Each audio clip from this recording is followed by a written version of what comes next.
Hello guys, and welcome back to my YouTube channel. You join me on a very cold day, and hope you've all had a good Christmas period. We find ourselves in tier 4, so I won't be driving anywhere as it's not a essential journey. I literally went out for a walk, just come back, and I thought what a good opportunity to do my final year's video. I'll be going through 5 things I like and 5 things I dislike about this car. As it stands, almost 3 weeks of ownership with it. So without further ado, let's get straight into the video. So another cool thing that's trickled down from the more expensive models is this frameless rear view mirror, which is something else. Hey, you can see me. And I absolutely love this versus obviously the previous generation where they had this bulky plastic going around the edge, which didn't really look that great if I'm honest. So another cool feature that I love on this car is the rear daytime running lights. Versus the previous models, you would have to code it in, whereas now this option is available through BMW's iDrive system. You simply go into settings, and then go into external lighting, and if you uncheck or check this daytime running rear lights, they will consistently stay on, which is, you know, a cool safety feature to have. The parcel shelf design, and where BMW has actually designed it so it fits underneath the boot compartment of the car. The rear bumper, it's reminiscent, I think, of the M2. I guess that is the thing that gives this car its wider stance. Considering this car is a 2-litre with the B48 engine, which is also found in the 128ti, this car is pretty good on economical driving. I have achieved 38.2 miles to the gallon.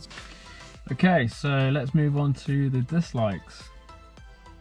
I'll start off from the driver's side and then move on to the passenger side. So the front driver's side seat has this button that allows you to regulate how much space you want on your seat, for example. So you press this button and it moves these wings of the seat in or out. On the passenger side, you don't have that option. For me, it's a consistent issue, and that is definitely why it goes into a dislike. As I mentioned in my previous video, that I absolutely love the Illumination bars within the car. It's a shame that they couldn't carry on this illumination on the front dash. It stops just under where the stitching on the top side of the dash finishes. Also, the vents on the passenger side is finished in a hideous black plastic, whereas on the driver's side it continues this carbon fibre weave effect that you find on the Boston Illumination trim. There's another thing that irritates me. This is still on the passenger side. Well, okay. On the driver's side, underneath the wing mirror, there is a little projector that projects the BMW logo ever so nicely on the ground. Now, again, consistency is key here. It's missing. So the passenger side wing mirror doesn't have that projector. And we're up to the final dislike. 90% of the time you spend most of the time in the car. That 10% of the time I'm usually outside taking photos. One thing that irritates me from the rear section is the back box. What were they thinking when they designed that back box? I solely think their inspiration was from a 1980s or even 90s era of primary school radiators. That's what it looks like, and that's what it reminds me of. It's the radiator that you couldn't touch or you couldn't sit on at school because it was so hot.